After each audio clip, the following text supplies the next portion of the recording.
Hello everyone, हम chapter 5 देख रहे हैं इकोनॉमिक्स का, that is rural development of India. और पिछले लेक्चर में हमने रूरल डेवलपमेंट क्यों जरूरी है, क्या सिग्निफिकेंस है, ये बहुत डिटेल में देखा है बच्चों। और आज के इस लेक्चर में हम agricultural credit in India detail में पढ़ने वाले हैं। So without any further delay let's get started. देखिए बच्चों, किसी भी एरिया में अगर हमें डेवलपमेंट चाहिए तो वहां पे proper finance, proper credit facilities की बहुत जरूरत होती है। सो यहाँ पे एग्रीकल्चरल क्रेडिट क्यों जरूरी है और वो क्या होता है, ये हम यहाँ पे देखने वाले हैं। सो let us read agricultural credit in India. Agricultural credit is an important pre requisite for agricultural growth. जो हमारे फार्मर्स है उन्हें अगर कैपिटल मिल पाए, उन्हें अगर प्रॉपर इंटरेस्ट रेट्स पे फाइनेंस मिल पाए तो वो बहुत सारा टेक्नोलॉजी, बहुत सारे इक्विपमेंट्स यूज कर सकते हैं जो कैपिटल इंटेंसिव होते हैं। और अगर वो ऐसी टेक्नोलॉजी यूज करे तो फार्मिंग का प्रोड्यूस, फार्मिंग की प्रोडक्टिविटी भी बहुत अच्छी हो पाएगी। तो यहाँ पे agricultural credit plays a vital role in the growth of this sector. So agricultural policies have been reviewed from time to time to provide adequate and timely finance. Proper finance मिले, adequate मिले, जितना चाहिए उतना मिले और timely मिले, because agriculture में time plays a very very important role. Because उनके सीजन्स होते हैं, जब उन्हें सो करना है, जब उन्हें हार्वेस्ट करना है, तो जब उन्हें पैसों की जरूरत है तब उन्हें पैसा मिलना चाहिए और जितनी जरूरत है उतना मिलना चाहिए। तो ये दो वर्ड्स बहुत इंपॉर्टेंट है, adequate and timely finance to this sector. Rural credit system assumes importance because for most Indian rural families savings are inadequate to finance farming and other activities. Farmers के पास जो सेविंग्स होते हैं बच्चों वो बहुत कम होते हैं, और अगर हमें फार्मिंग में बहुत अच्छा करना है, एग्रीकल्चरल सेक्टर में बहुत कैपिटल की जरूरत होती है, बिकॉज जो टेक्नोलॉजी है, जो ट्रैक्टर्स है, जो इक्विपमेंट्स है, ये कैपिटल इंटेंसिव होते हैं। सो इसीलिए अगर उन्हें टाइम पे, सही वक्त पे फाइनेंस मिल पाए तो वो इन सारी चीजों का लाभ उठा सकते हैं। Okay, so let us see classification of agricultural credit. Agricultural credit को दो हिस्सों में बांटा गया है बच्चों, on the basis of tenure, मतलब कितने सालों तक का है उसके बेसिस पे, और दूसरा क्या पर्पस के लिए लिया है, what is the purpose and what is the tenure. So let us see types of agricultural credit. On the basis of tenure, तीन हिस्सों में बांटा गया है बच्चों, short term, medium term and long term. Okay, so it is credit requirement based on time period of loans. First, short term credit. It refers to loans not exceeding 2 years, मतलब जो loan 2 साल के अंदर अंदर repay हो जाएंगे उन्हें short term credit कहा जाता है।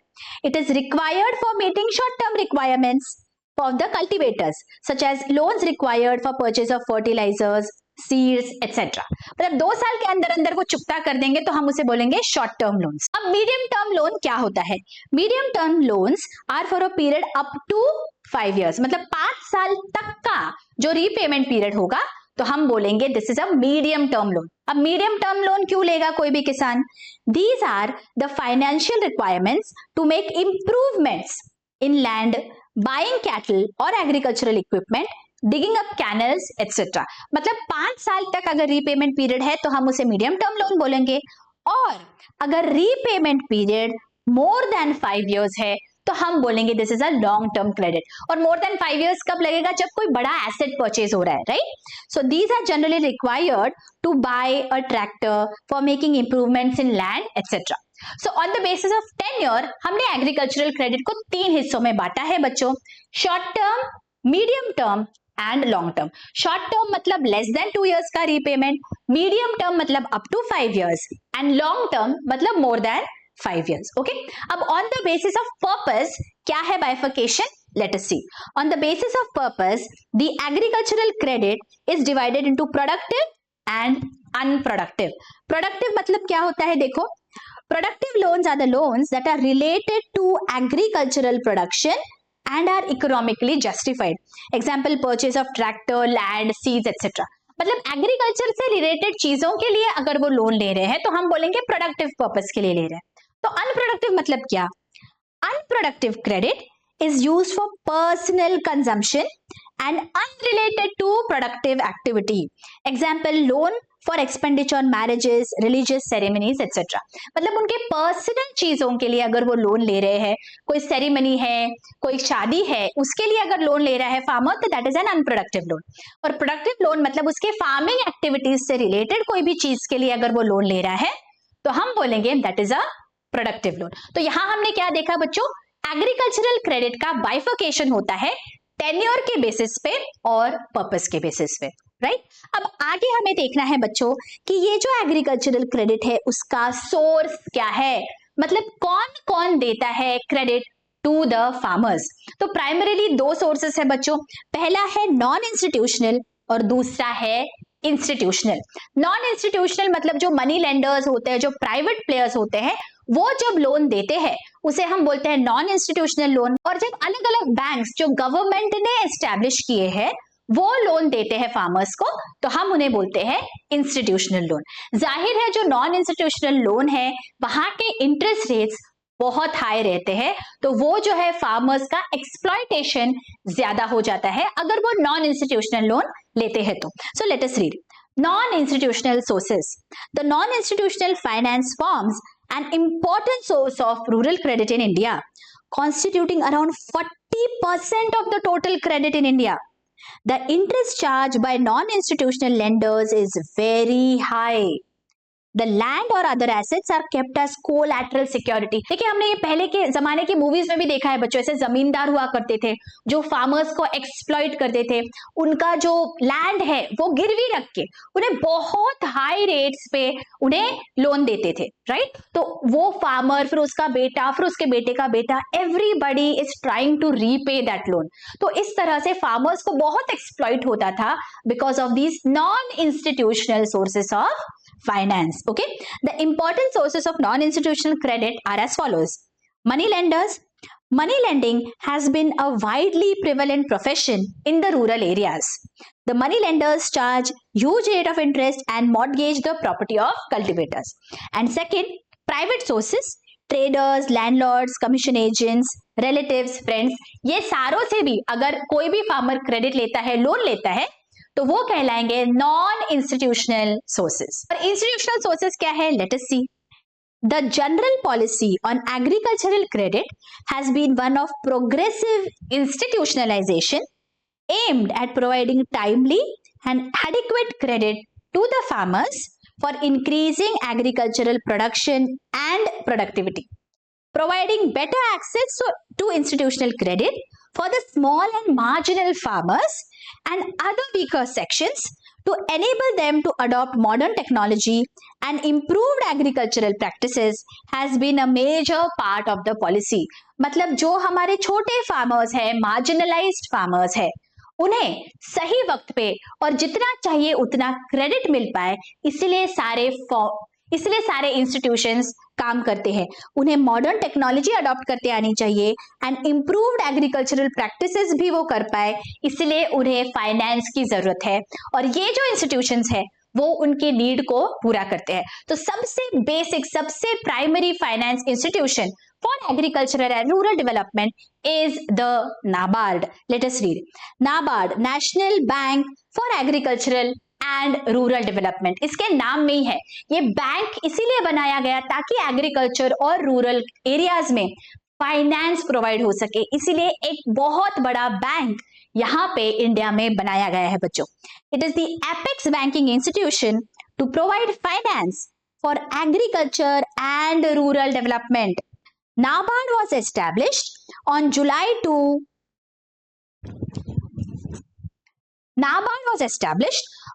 July 12, 1982 with a paid up capital of 100 crores. Imagine करिए 82 मतलब 40 साल पहले 100 crores के पेड अप कैपिटल से ये बैंक बनाई गई by 50-50 contribution of Government of India and RBI.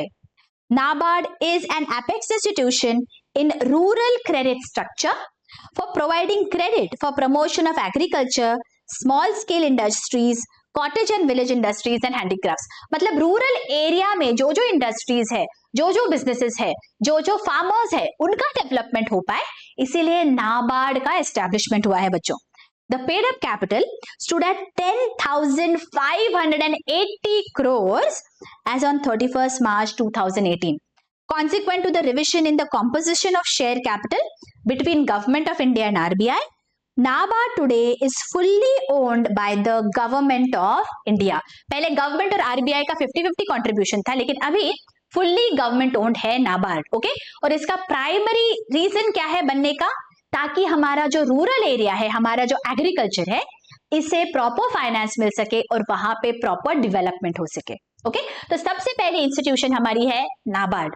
Second institution है रूरल कोऑपरेटिव क्रेडिट इंस्टीट्यूशंस. हमने पिछले चैप्टर में देखा था बच्चों कोऑपरेटिव सोसाइटीज, तो उसी तरह जो कोऑपरेटिव क्रेडिट इंस्टीट्यूशंस है उनका प्राइमरी रीजन होता है एस्टैब्लिश होने का, ताकि जो वहां के छोटे फार्मर्स है, छोटे छोटे बिजनेसेस है, उनको प्रॉपर टाइम पे फाइनेंस प्रोवाइड कर सके और लोअर इंटरेस्ट रेट पे फाइनेंस दे सके. Okay, so let us read. The rural credit cooperatives may be further divided into short term and long term. Short term, as the name suggests, it provides short term rural credit and are based on 3-tier structure as follows. Primary agricultural credit cooperatives, district central cooperative bank and state cooperative bank. मतलब जो short term credit provide करते हैं वो ये तीनों है, primary agricultural, district cooperative and state. And जो long term credit cooperatives होते हैं, these cooperatives meet long term credit requirements of the farmers and are at 2 levels. कौन से? Primary cooperative agricultural and rural development banks. These banks operate at village level as an independent unit. ये rural development के लिए independently बनाए जाते हैं. and दूसरे है state cooperative agriculture and rural development banks. These banks operate at state level through their branches in different villages. मतलब जो हमारे रूरल कोऑपरेटिव क्रेडिट इंस्टीट्यूशंस है बच्चों, उनमें भी दो तरह के होते हैं, जो शॉर्ट टर्म क्रेडिट प्रोवाइड करेंगे और जो लॉन्ग टर्म क्रेडिट प्रोवाइड करेंगे. रूरल कोऑपरेटिव क्रेडिट सोसाइटीज का एस्टैब्लिशमेंट का रीजन है कि वो जो फार्मर्स है, जो छोटे छोटे मार्जिनलाइज्ड फार्मर्स है, उन्हें चाहे शॉर्ट टर्म की जरूरत हो या लॉन्ग टर्म लोन की, वो उन्हें प्रोवाइड करे, प्रॉपर इंटरेस्ट रेट्स पे प्रोवाइड करे. ओके, हमारा थर्ड इंस्टीट्यूशन यहाँ पे आ जाता है बच्चों कमर्शियल बैंक्स. जो हम और आप हमारे आसपास देखते हैं वो सारे कमर्शियल बैंक्स हैं जो प्रॉफिट मेकिंग ऑब्जेक्टिव से बनाए जाते हैं. Commercial banks provide rural credit by establishing their branches in rural areas. तो बहुत सारे जो रिमोट विलेजेस है, टाउन्स है, वहां पे हमारे जो कमर्शियल बैंक्स है उनके ब्रांचेस वहां तक पहुंच गए हैं बच्चों, ताकि वहां पे भी लोगों को अगर सेविंग्स करना है, वहां पे लोगों को अगर फाइनेंस की जरूरत है, तो ये अपने ब्रांचेस के थ्रू उन्हें वो प्रोवाइड करते हैं. Next, regional rural banks. ये जो बैंक्स है ये एस्टैब्लिश ही होते हैं रूरल एरियाज में, ताकि वहां के लोगों को ये क्रेडिट प्रोवाइड कर सके. Regional rural banks are the specialised banks established under RRB Act 1976 to cater to the needs of the rural poor. Regional rural banks are set up as rural oriented commercial banks with low cost profile of cooperatives but with the professional discipline and modern outlook of commercial banks. मतलब जो regional rural banks है ये mix है किसका? Cooperative society का and commercial bank का, कि दोनों के जैसे वो फंक्शन करने की कोशिश करते हैं. कोऑपरेटिव सोसाइटी के जैसे उनका कॉस्ट स्ट्रक्चर कम होता है एंड कमर्शियल बैंक के जैसा डिसिप्लिन होता है रीजनल रूरल बैंक्स में. और हमारा लास्ट जो इंस्टीट्यूशन है that is micro finance institution. As the name suggest, micro finance मतलब छोटे छोटे फाइनेंस की जब जरूरत होती है 5,000, 10,000, 15,000, तो फिर ये जो MFIs है, माइक्रो फाइनेंस इंस्टीट्यूशंस, ये वैसे लोन प्रोवाइड करते हैं. Banks offer concessional interest rate for rural credit. However, small farmers are unable to access them because of borrower unfriendly products and procedures, inflexibility and delay, and high transaction costs, both legitimate and illegal. Thus, NGOs are providing alternative means to enhance access to credit by the poor since mid 70s। बहुत सारे कुछ ना कुछ problems आते हैं documentation से related, because छोटे farmers होते हैं, उनके पास कुछ गिरवी रखने के लिए नहीं होता, उनके पास प्रॉपर डॉक्यूमेंटेशन नहीं होते हैं, तो बहुत बार उन्हें क्रेडिट नहीं मिल पाता है। तो इसीलिए ये जो नॉन गवर्नमेंट ऑर्गेनाइजेशंस है बच्चों, ये वहां पे रूरल एरियाज में काम करते हैं ताकि जो रूरल पुअर है उनके फाइनेंस के नीड्स मीट हो सके। तो बच्चों यहाँ पे हमने क्या देखा, that there are two sources of agricultural credit. पहला है इंस्टीट्यूशनल सोर्स और दूसरा non institutional source. Non institutional source में मनी लेंडर्स और प्राइवेट प्लेयर्स आते हैं, और इंस्टीट्यूशनल सोर्स में सबसे पहला हमने देखा है बच्चों नाबार्ड, दूसरा हमने देखा है cooperative credit institutions, third was commercial banks, fourth regional rural banks, and fifth micro finance institutions। I hope बच्चों यहां तक आपको बहुत ही अच्छी से समझ गया है। अगर कोई भी डाउट है please feel free to ask in the comment section, और अगर लेक्चर्स अच्छे लग रहे हैं हमेशा की तरह don't forget to show your appreciation by hitting the like button and by commenting in the comment section. Also don't forget to share with your friends and colleagues. मिलती हूँ आपको नेक्स्ट लेक्चर्स में। Till then take care, bye bye।